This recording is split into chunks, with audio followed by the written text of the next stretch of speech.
Nous parlions précédemment du fait que la Russie ne voulait pas imposer ses valeurs morales au reste du monde. L'auteur va plus loin en parlant cette fois d'un soft power russe.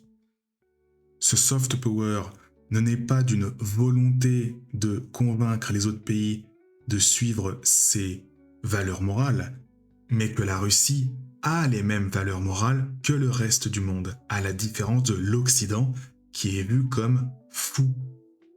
L'auteur précise que l'idéologie transgenre de l'Occident semble poser un problème au monde patrilinéaire, plus encore que l'idéologie gay. La Russie, quant à elle, sait que sa politique homophobe et anti-transgenre, loin de lui aliéner les autres pays de la planète, en séduit beaucoup, et c'est une stratégie consciente.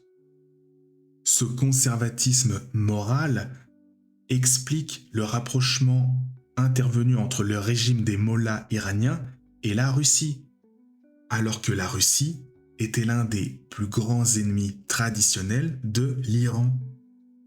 L'isolement occidental est donc international et idéologique, mais il va également devenir monétaire, avec la peur des élites non occidentales vis-à-vis du dollar. En effet, selon l'auteur, le fait qu'il y ait eu des saisies illégales des avoirs russes à l'étranger a soulevé une vague de terreur parmi les classes supérieures du reste du monde. Les États-Unis et leurs vassaux ont de fait menacé dans leurs biens tous les oligarques du monde. Et cela explique pourquoi les pays comme la Chine, l'Inde et la Russie essayent de plus en plus de se passer du dollar américain.